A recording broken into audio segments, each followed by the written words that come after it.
Hi everyone, it's Aya James. After spending 200 hours on Diablo 4 Sorcerer, I summarized the following tips to get a fun and efficient progression experience in Diablo 4. It includes sections on level 1 to 50 progression and after level 50. So let's jump in.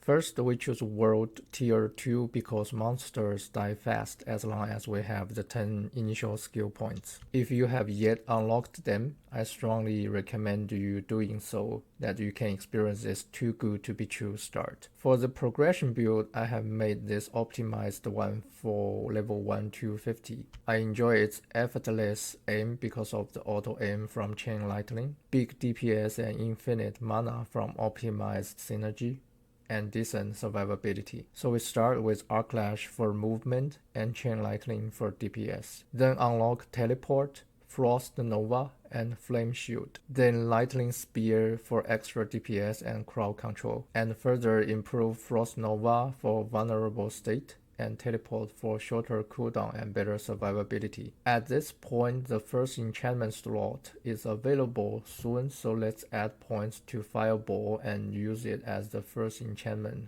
for fast group clears. Then we are ready for out, and let's replace Flame Shield with Elemental Attunement before picking out. Then pick further synergies with shock skills like Coursing Currents, Out, and Electrocution. And get 2 static discharge ranks since we have crit chance from Coursing Currents. Now we come to the key passive where we will do a few changes. First, replace Arclash with Spark to get 8% crit chance. Second, replace Chain Lightning passive to generate Crackling Energy. Then further improve Crackling Energy synergy through static discharge, Invigorating Conduit, and Precision Magic. And then it is time to unlock the second enchantment and pick Firebolt and Devouring Blaze for further crit synergy. Extra note, although 1.1 patch greatly nerfed Devouring Blaze, but my build doesn't use Immobilize synergy, so it is still good. Then unlock defensive skills like Protection and Mana Shield. Now monsters should have much more health and don't die so easily, so replace Fireball with Ice Blades as the first enchantment and become the new Conjuration Master. Finally, there should be lots of Crackling Energy and mana now that we are getting Elemental Dominance for further Chain Lightning damage. And congrats! You've just completed the progression to the Chain Lightning Conjuration build that can be used until around level 75. For level progression, farming the Temple of Rot repetitively is considered the fastest method right now by not completing and resetting through leaving and restarting the game. But I want to optimize the fun in playing the game.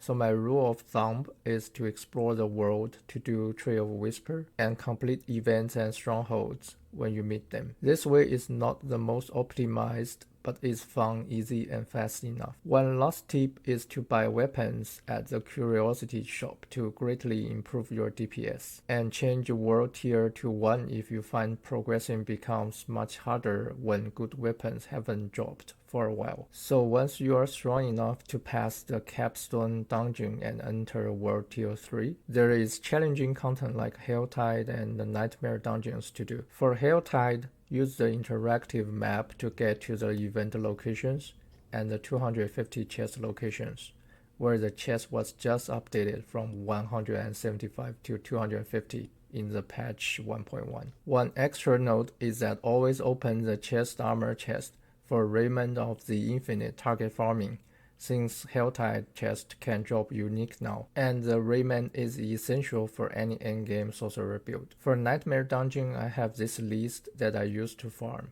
Don't worry about tier S or A, they're all good ones and no time is wasted. So if you see the names matches, then keep it and salvage otherwise. And there are a few affixes to avoid too. These 4 will make the dungeon much longer to complete or extremely dangerous that I recommend always salvaging. And these 3 are nice to avoid if you have spare Nightmare Sigils. They break the smoothness of running the dungeon, which is annoying. For level 50 plus build, there are big sorcerer nerfs in the 1.1 patch. That basically all sorcerer builds take a hard hit, including my Chain Lightning nuke build. This is pretty sad. But the good news is that the major synergies I used in the Chain Lightning Conjuration build remain untouched, so it should be good for now. I have just released an updated Thor Lightning build that takes advantage of the buffs in the 1.1 patch. I find the build very efficient and fun. Check the video info card for details. After level 50, survivability becomes more important, so get all 4 defensive stats on chest and pants. The stats are maximum life, damage reduction to close, distant or burning enemy, person total armor, and person damage reduction, and also get maximum life on helmet. Lastly, I wasted millions of gold and tons of materials rerolling until I found this website D4 Craft. I was able to get a full 5% crit chance one time through using the tool. Take a look at the video card info for a great guide by Woody Joe on how to use this tool. Those are the major tips and tools I'm going to use when progressing Season 1. And hope they will make your Diablo 4 experience fun and efficient too. There are big changes in the 1.1 patch and the Caged Heart introduction in Season 1 that I cannot wait to test and share the insights. Hope you have fun leveling up using this build. Leave a comment if you have any questions. Thank you for watching and see you next time.